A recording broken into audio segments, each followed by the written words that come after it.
வெண்டைக்காய் பச்சடி இந்த மாதிரி பண்ணிங்கன்னா பிசுபிசுப்புன்னு இல்லாமல் ரொம்ப டேஸ்டியாக இருக்குங்க. இது பண்ணுறது கூட ரொம்ப ஈஸி. ஒரு 5-10 நிமிஷத்துலேயே பண்ணிடலாங்க. ஹாய் ஃப்ரெண்ட்ஸ், என் பேர் Aadhya. Welcome to our channel Aadhya recipes and vlogs. இப்போ தான் முதல் தடவை நம்ம சேனலை பார்க்குறீங்களா? அப்போ கண்டிப்பாக சப்ஸ்கிரைப் பண்ணி வச்சுக்கோங்க. இந்த வெண்டைக்காய் பச்சடி பண்ணுறது எல்லாமே வீட்டில் இருக்கிற பொருட்களால் தாங்க. எப்படி பண்ணுறதுன்னு பார்த்துடலாம். இதுக்காக ஸ்டவ் மேலே பேனை வச்சுட்டு 1 ஸ்பூன் எண்ணெயை சேர்த்துக்கலாம். இதுலேயே 1 ஸ்பூன் அளவுக்கு மல்லி விதைகள், 1 ஸ்பூன் அளவுக்கு சீரகம், இது ரெண்டுத்தையுமே நல்லா வறுத்துக்கலாம். இப்போ இதுலேயே ஒரு 10லேருந்து 12 பச்சை மிளகா, இல்லைன்னா காஞ்ச மிளகா கூட சேர்த்துக்கலாம். இது கூடவே நீங்கள் இந்த பச்சை மிளகாலாம் நல்லா ஃப்ரை பண்ணிக்கணுங்க. கொஞ்சம் கலர் மாறுற மாதிரி இந்த டெக்ஸ்சர் வரணும். அப்போ எடுத்துட்டு இதெல்லாமே ஒரு பிளேட்டில் பக்கத்தில் இருக்கட்டும்ங்க.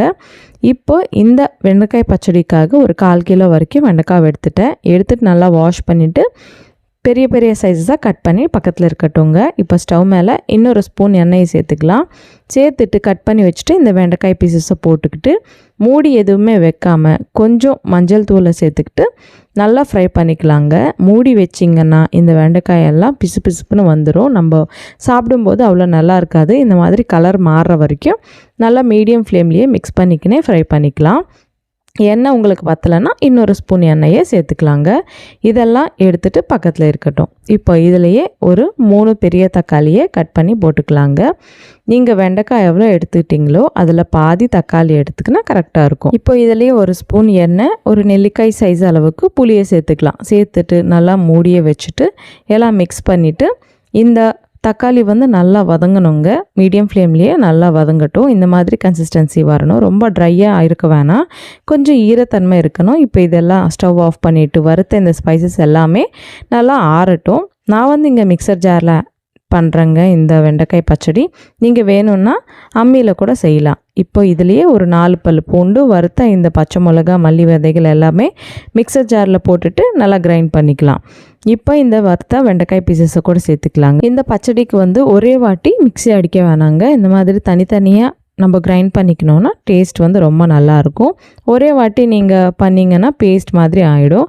இப்போ வெண்டைக்காய் கூட கிரைண்ட் பண்ணிட்டோம்ல, இதுலேயே இப்போ தக்காளி எல்லாமே வதங்கிடுச்சு. அதை கூட போட்டுடலாம். எல்லாமே ஆறுனதுக்கப்புறம் தான் நீங்கள் கிரைண்ட் பண்ணிக்கலாம். இப்போ உங்களுக்கு உப்பு ஏதாவது பத்தலைன்னா கூட கொஞ்சம் போட்டுக்கலாங்க. நான் போடலை, அதுக்கப்புறம் டேஸ்ட் பார்த்துட்டு போட்டேன்.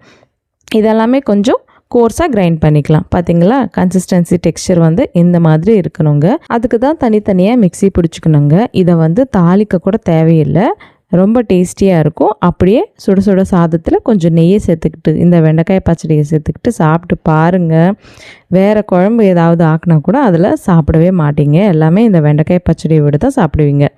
அவ்வளோதாங்க. ரொம்ப டேஸ்டியாக இருக்கிற இந்த வெண்டைக்காய் பச்சடியை நீங்களும் ட்ரை பண்ணிவிட்டு எப்படி இருந்ததை நான் கமெண்ட்டில் சொல்லுங்கள்.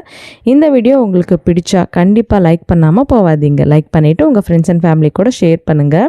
இன்னும் நம்ம சேனலில் பச்சடி ரெசிபிஸ் இருக்குங்க. அதோட லிங்க்ஸ் எல்லாம் இந்த வீடியோ டிஸ்கிரிப்ஷனில் கொடுக்குறேன். இன்னொரு இன்ட்ரெஸ்டிங்கான ரெசிபியுடன் மறுபடியும் உங்களை சந்திக்கிறேன். அது வரைக்கும் சைனிங் ஆஃப் உங்கள் ஆத்யா. பாய்.